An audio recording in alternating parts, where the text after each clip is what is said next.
तो मैंने कहा यही नमाज है। शिमर भी पढ़ रहा था, हुर भी पढ़ रहा था, और इसी नमाज में एक दुआया जुमला है सूरह हमद में कि इय्याक नअबुद व इय्याक नस्तईन, ऐ खुदा तेरी ही इबादत करता हूँ और तुझ ही से मदद मांगता हूँ। ऐ खुदा तेरी ही इबादत करता हूँ, तुझ ही से मदद मांगता हूँ। कौन सी मदद मांगता हूँ? इहदिना सिरातल मुस्तकीम, मुझे मदद कर ताकि मैं किस रास्ते पे चलूँ? सिरात मुस्तकीम के रास्ते पर चलूँ। अब नमाजें अदा हो रही हैं, शिमर भी ये दुआ कर रहा है, हुर भी ये दुआ कर रहा है। शिमर भी कह रहा है मुझे सिरात मुस्तकीम पे चला, और भी कह रहा है मुझे सिरात मुस्तकीम पे चला। लेकिन कुदरत का करिश्मा बड़ा अजीब है, दुआ एक ही थी, बंदे दो थे। एक दुआ शिमर ने की थी, एक दुआ हुर ने की थी। जब शिमर ने दुआ की वो कातिले हुसैन बना, जब हुर ने दुआ की वो नासिरे हुसैन बना। तो सवाल तो बनता है परवरदिगारा, दुआ तो एक थी, नतीजे अलग अलग क्यों है? उसने भी वही लफ्ज अदा किए थे, इसने भी यही लफ्ज अदा किए थे। एक नासिर बन रहा है, एक कातिल बन रहा है, तो अल्लाह की आवाज आएगी। शिमर सिर्फ जिक्र कर रहा था, और जिक्र भी कर रहा था, साथ में फिक्र भी कर रहा था। तो जिक्री मुस्लिम की कोई कीमत नहीं होती, फिक्री मुस्लिम की कीमत होती है। जिक्री शिया की कोई कीमत नहीं है, फिक्री शिया की कीमत है। यानी जिक्र जब फिक्र के साथ मिलता है तो नूरुन अला नूर बन जाता है। तो जिक्र करने से मुस्लिम बनता है, फिक्र करने से मोमिन बनता है। अली अमीरुल मुस्लिमीन नहीं है बल्कि अमीरुल मोमिनीन है। जब तू फिक्र करेगा तो इमामुल फिक्र तुम्हारा इमाम बनेगा। तो मजलिस का मतलब यह है इंसान के सोए हुए जमीर को जगा दे। इमाम का मतलब यह है ज़ुहैर सोया हुआ था, किसने जगाया? इमाम ने जगाया। सुफरे पर बैठा है, अल्लाह ऐसी बाहया बाइफ़्फ़त बीवियां जब लोगों को अता करता है तो यही बीवी इंसान को फर्श से उठा के अर्श पे पहुंचा देती है।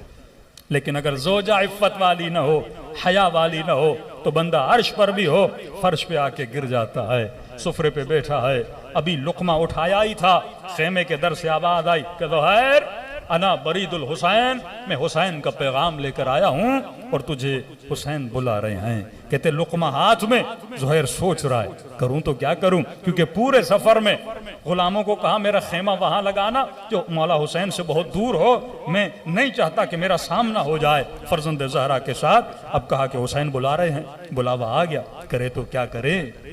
सोच ही रहा था। इसकी बाइफ़्फ़त बीवी ने जो मकाम अहले बैत को जानती थी, उसने कहा वाय हो तुझ पे तो है, सोच क्या रहा है? नबी का नवासा तुझे बुला रहा है और तू सोच रहा है, क्या ये मकाम सोचने का मकाम है? यानी बीवी ने इसके ज़मीर को क्या किया? उजागर किया। वहीं पे लुकमा रखा, खेमे इमाम हुसैन में गया। दुनिया कहती है हमें नहीं पता, आज तक तारीख में नहीं आया कि इमाम हुसैन ने इससे बातें क्या की।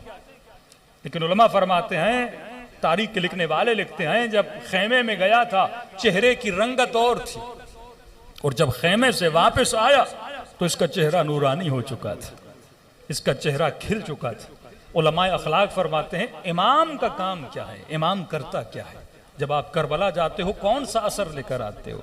आज जब मजलिस इमाम हुसैन में आते हो, एक मरतबा आप ऐसे आ गए मजलिस है, एक मरतबा अकीदा रख के आए कि हर मजलिस में अहले बैत आते हैं, हुजूर वाला अकीदा ना। फिर बंदा बैठेगा अदब के साथ, फिर सुनेगा अदब के साथ, फिर ये तसव्वुर करेगा मैं भी बैठा हूँ, इमाम हुसैन की निगाह भी इस मजलिस पर है, मलाइक भी इस मजलिस में है। हाँ, अहले बैत का फरमान, हम खुद आते हैं इन मजालिस में। फिर इस तसव्वुर से बैठेगा तो दिल में वो एहतराम भी होगा, वो अदब भी होगा, फिर कल्ब पे अल्लाह वो असर भी डालेगा कि इस मजलिस से कुछ लेकर उठ के चला जाएगा। तो फरमाते इमाम का काम क्या है? कहते इमाम का काम यह है, जिस तरह आपकी गाड़ी के शीशे पे धुंध चढ़ जाता है, आप फौरन वाइपर लगा के क्या करते हो? साफ करते हो। ये जो धुंध लगती है ये करती क्या है? शीशा तो सही है, आंखें तो सही हैं, ये नहीं कि आंखों की तवानाई कम हो गई है, आंखों की तवानाई अपनी जगह पर है, लेकिन वो धुंध जो है हमें हकीकत देखने नहीं देती। इतना गुबार चढ़ जाता है, इंसान रास्ता देख नहीं पाता, सही गलत की शिनाख्त कर नहीं पाता। का इमाम का काम यह है कि चढ़े हुए गुबार को दिल से हटा दे। जैसे गुबार हटेगा हकीकत सामने जाहिर हो जाएगी। कि यही इमाम हुसैन ने किया कि ज़ुहैर के दिल से इमाम ने गुबार को हटा दिया। जब गुबार हटा उसको हकीकत नजर आई, और जब इंसान को हकीकत नजर आ जाती है वो कभी भी अपने इमाम का साथ नहीं छोड़ता, चाहे वो सूली पर चढ़ जाए, चाहे अपने बच्चे कुर्बान कर दे। अरे मसीही थी ना, लेकिन उसने अपना बच्चा कुर्बान किया, क्योंकि जब उसने हकीकत को देख लिया। तो अगर हकीकत को देखना, दिलों से गुबार को हटाना है, तो इंसान को सोचना चाहिए जो जुमला में ज़बान से अदा कर रहा हूं उस जुमले का मतलब क्या है। सल्लल्लाहु अलैहि मोहम्मद वाले